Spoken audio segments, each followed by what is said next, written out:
Hey, what's going on, everybody? This is Tyrone back with Tech Life. And here we are again. Another delay for C-band around airports. And this, once again, is a voluntary delay. This is an agreement from Verizon and AT&T to delay some of the 5G deployments until the middle of 2023.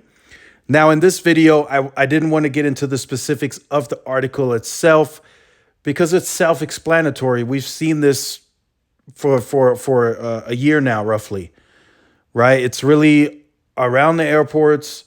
Some of the airports, they are able to turn it on at low power. Some of the exclusion zones, they can't turn it on at all. So I will leave this article in the description down below so you guys could check it out. What I wanted to talk about is the people that are out there saying this is the end of the world. This means T-Mobile is going to dominate. They're going to win. Verizon and AT&T lose. It sucks. It really does. It's spectrum that they purchased. It's spectrum that they spend a ton of money on. And it's spectrum that they paid early clearance for. So if we get into the politics of this, the FCC, DOJ, whoever you want to name, somebody dropped the ball here in a big way.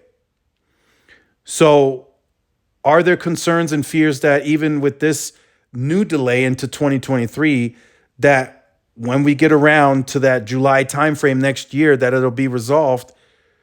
It may still not be. I mean, the FAA and the airlines just don't seem to be moving at any pace on this that seems to give anyone confidence that this will be resolved within that time frame.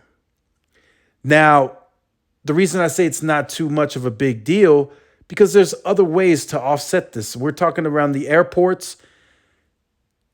In the airports itself, most of them, I mean, they're not all of them, but most of them, Verizon and AT&T have DAS systems.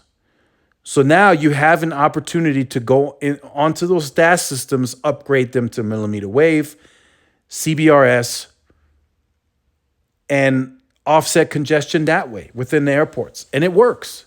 It's been successful in some of the airports that they have deployed it in. Now, I know AT&T hasn't really made use of CBRS, but this may, push them to using CBRS some more. Surrounding towers, surrounding the airports, you can add CBRS on them for a bit of range. Usually the site density is more dense around airports because a lot of traveling happens around airports. So you can add CBRS. You can also add millimeter wave. You can add small cells. So there's other ways to fix congestion beyond just adding the C-band. Although the C-band, of course, is more favorable. It adds much more capacity. It has better range than CBRS.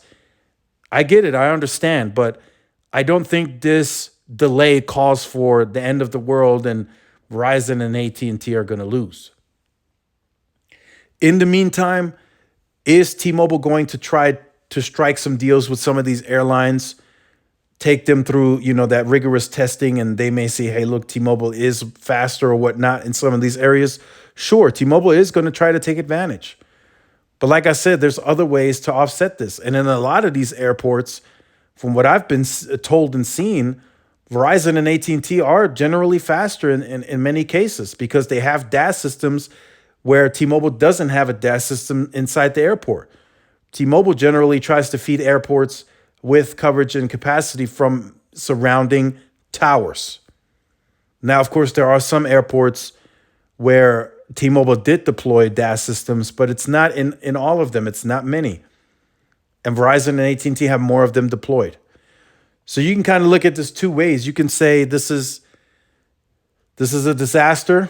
You can tell yourself that it's not really a disaster. Like I said, these DAS systems, they mean a lot.